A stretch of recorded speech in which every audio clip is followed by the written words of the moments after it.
পান চাষ করে মনে করেন বিদেশ যাওয়া লাগবে না, চাকরি করাও লাগবে না, এর তো মনে করেন মাসে লাখ টাকা ইনকাম করতে পারবে সে। তুমি কি লাখ টাকা উপার্জন করতে পারছো প্রতি মাসে? জি। প্রতি সপ্তাহে কয় টাকা করে বিক্রি করো এখান থেকে পান? প্রতি সপ্তাহে 20-25 হাজার টাকা পান বিক্রি হয়। তোমার এই ক্ষেতের এরিয়া কতটুকু? 1 বিঘা। 33 শতক, তাই না? 33 শতক। আচ্ছা, তোমার এই ক্ষেতে রাসায়নিক সার বেশি ব্যবহার করো নাকি জৈব সার বেশি ব্যবহার করো? জৈব সার বেশি ব্যবহার করা হয়। জৈব সার বেশি ব্যবহার করলে কি হয়? মনে করেন গাছের পাতায় বড় হবে, বড় যার আয়ু বাড়বে। আমার এই বরজের বয়স কতদিন হয়েছে? 4 বছর। 4 বছর। এখানে চারা কি নতুন করে রোপণ করতে হয়েছে নাকি একবারই রোপণ ওই করতে? একবারই রোপণ করলে ওতে মনে করেন 20 বছরও চলে যাবে, 10 বছরও চলে যাবে, ওর কোনো নিয়ম নেই। পানের বরজের 1 বছরই প্রথম খরচ? 1 বছরই বেশি খরচ, তারপরে খরচ আছে কিন্তু কম। পয়লা মনে করেন এসব চাল, মনে করেন এসব পুতা খরচ, এসব তার মধ্যে মনে করেন বেশি খরচ পড়ে যায়, তারপরে আছে কিন্তু কম। পানের পাতার বৃদ্ধির জন্য কি কি তোমরা এখানে ব্যবহার করো? এক রকমের পাউডার আছে, ওই পাউডার স্প্রে করতে হয় প্রতি বছর, গাছের গোড়ায় মাটি দিতে হয়, শক্তি বেশি পাবে। আর রাসায়নিক সার কম ব্যবহার করলে বরজের যে নতুন চাষি সে মনে করেন যদি রাসায়নিক সার বেশি ব্যবহার করে তার বরজ বেশি দিন টেকবে না, অল্প দিনে নষ্ট হয়ে যাবে। প্রতি সপ্তাহে মনে করেন আছে স্প্রে করলে ভালো হয়। পান খান মনে করেন পোকায় নষ্ট করে না, বাড়ে বড় হয়। যদি স্প্রে সে না করে তাহলে পান মনে করেন কুড়েই ছোট হয়ে যাবে। আচ্ছা, পানের পাতার চেহারা আরো সুন্দর করার জন্য কি ব্যবহার করো? আমরা এক রকমের পাউডার দিই, মানে পাতা মনে করেন চুলির মতন কালার হয়ে যাবে। আর খৈল ব্যবহার করো কি জন্য? পানের পুরো হবে, স্বাদ হবে, খাতি খুব ভালো হবে পানটার। এর মেন খাদ্য মনে করেন খোল বরজের।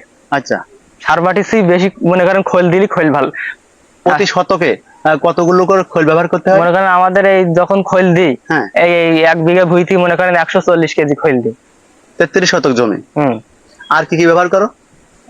টিএসপি দিই, দস্তা দিই, ইউরিয়া দিই। আর রাসায়নিক সার বেশি ব্যবহার করো নাকি জৈব সার? রাসায়নিক সার কম ব্যবহার করলে মনে করেন বড়দের আয়ু বাড়বে, আর মনে করেন খৈল ব্যবহার করলে বড়দের আয়ু বাড়ে, আর রাসায়নিক সার ব্যবহার করলে বড়দের আয়ু কমে যাবে। এই বছরে 2বার মাটি দিতে হয় এর গোড়ায়। পান গাছের গোড়ায় মাটি দিতে হয়? হ্যাঁ। মাটি দিলে লাভ কি হয়? মনে করেন শিকড় বেরোয়, আর এ তো মনে করেন এত চাষবাস হয় না, একে তো এর মধ্যে চষা যাবে না। এই বাইরের মাটি দিলে একটা শক্তি পায়। আচ্ছা, তুমি এত অল্প বয়সে এগুলো কিভাবে শিখলে? এই মনে করেন আমাদের এই পাশে আছে, এই নপাড়ায়, হ্যাঁ। সে আমার কাকা আছে, মানে সে লোক করেছে এখন 6-7 বছর, ওই লোকের কাছ থেকে এখন পরামর্শ নিয়ে তাই আমরা লাগাইছি। ওই লোক এখন পরামর্শ দেয় আমাদের। তাতে তুমি সাফল্য হয়েছে? হুম। সব ধরনের মাটিতে আমরা পান চাষ করতে পারি, তবে বেলে দোআঁশ মাটিতে চাষ করলে বেশি ভালো হয়। আর একটা জিনিস আপনারা লক্ষ্য করবেন, যেখানে পান চাষ করবেন সেখানে যেন পানি নিষ্কাশনের ব্যবস্থা থাকে। আর যখন আপনাদের এই পান খেতে সেচ দেওয়ার প্রয়োজন হয়, পানি সেচের ব্যবস্থাও থাকতে হবে। এখন মনে করেন তাদের জন্য পান হচ্ছে না মাথায়। পান হচ্ছে না তাই তোমার বাগানে হাজার হাজার লক্ষ লক্ষ পান। আর যদি পান হতো তাহলে কি হতো? আরো ডবল পান থাকতো। তোমার এই ভিডিও দেখে অনেকে বলবে যে মিথ্যা কথা বলছো তুমি। পান চাষ করে তার বিদেশ যাওয়া লাগবে না, চাকরি করা লাগবে না, এতে মনে করেন সে মাসে লক্ষ লক্ষ টাকা ইনকাম করতে পারবে। তুমি কি ইনকাম করতে পারছো তো? জি। আচ্ছা, এখানে প্রতি সপ্তাহে কত টাকার পান বিক্রি করতে পারো? মনে করেন প্রতি সপ্তাহে কম করে হলেও 20,000 টাকার নিচে না তো, সর্বনিম্ন? সর্বনিম্ন। এখন পানির বেশিও হয় কমও হয়, এখন বলা যায় না। তোমার এই পান খেতের এরিয়া কতটুকু? এই 1 বিঘার একটু বেশি। এখানে খরচ খরচা কেমন হয় এককালীন সময় তোমার? মনে করেন এককালীন সময় 2 লাখ টাকা যদি খরচ করা যায়, এটা 1 বছরে মনে করেন এইভাবে বেচা কিনা শুরু করা যায়, 3-4 লাখ টাকা বেচা কিনা করা যায়। তোমার এই 1 বিঘা খেতে বছরে কেমন খরচ খরচা হয়? আর মনে করেন 2 থেকে 2.5 লাখ টাকা এরকম খরচ হয়। আর কেমন টাকা উপার্জন হয়? মনে করেন 10-12 লাখ টাকা ইনকাম হবে 1 বছরে। আচ্ছা, তুমি একা এই পান ক্ষেত সামলাতে পারো? না, মনে করেন বাইরেতে জন মজুরি আনতে হয়। কত বছর পানের চাষ করছো তুমি? এই 4 বছর পড়িছে। তাহলে তুমি তো কোটিপতি হয়ে গিয়েছো প্রায়। হ্যাঁ। বলছি, এখানে কি কি পরিচর্যা করো যা এত সুন্দর পানির গঠন হয়েছে তোমার এখানে? মনে করেন প্রতিদিন লত বানতে হয়, এই যে উঠবে বানতে হবে। হ্যাঁ। তারপর মনে হয় স্প্রে করতে হবে সপ্তাহ অন্তর। সার মাটি আছে, খৈল দিতে হবে, মেলা পরিচর্যা আছে এতে। আচ্ছা, পানের লতি যখন আমরা রোপণ করি, রোপণের কতদিন পর থেকে এখান থেকে পান বিক্রি করা আমরা আরম্ভ করতে পারি? 3 মাস। তোমার এই পানের জাতের নাম কি? ঝাল পান, ঝালের মধ্যে মিষ্টি, দেশিটা ঝাল।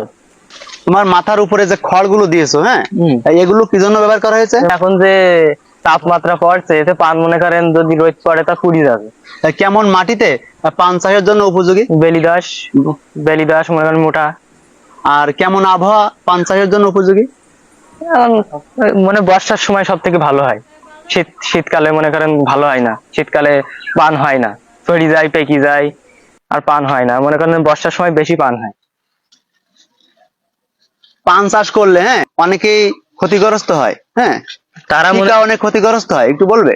তারা মনে করেন বুঝি শুনি করতে হবে, চাষ তারা বোঝে না। নতুন যারা এই করেছে তারা তো মনে করেন ক্ষতিগ্রস্ত হবে। এটা জেনে শুনি মনে করেন ভালো পরিচর্যা করে করতে পারলে তারা মনে করেন লাভজনক হবে। না সেটা ঠিক আছে, সে বুঝে শুনে করবে, কিন্তু পান চাষে কোন ভাইরাস বা কোন রোগগুলো হলে ক্ষতিগ্রস্ত হয়? মনে করেন এই ফাপ পচা পচা লাগে, মনে করেন এই কিন্তু পচা লাগবে। এই পচা লেগে মনে করেন এই সব মরে যাবে। এর প্রতিরোধের জন্য আমাদের কি কি ব্যবহার করতে হবে? এই স্প্রে করতে হয়। কতদিন অন্তর? মনে করেন যখন পচা লাগবে তখন মনে করেন স্প্রে করতে হবে। এখন আমাদের লাগেনি, আমরা স্প্রে করছি না। আর যখন লাগে একটা দুটো দেখা দিলে তখন স্প্রে করে দিতে হবে। আচ্ছা, কেউ যদি তোমার কাছ থেকে এই পানের চারা নিতে চায় অর্থাৎ লতি নিতে চায় তাহলে কিভাবে যোগাযোগ করবে? 01741 30 42 55।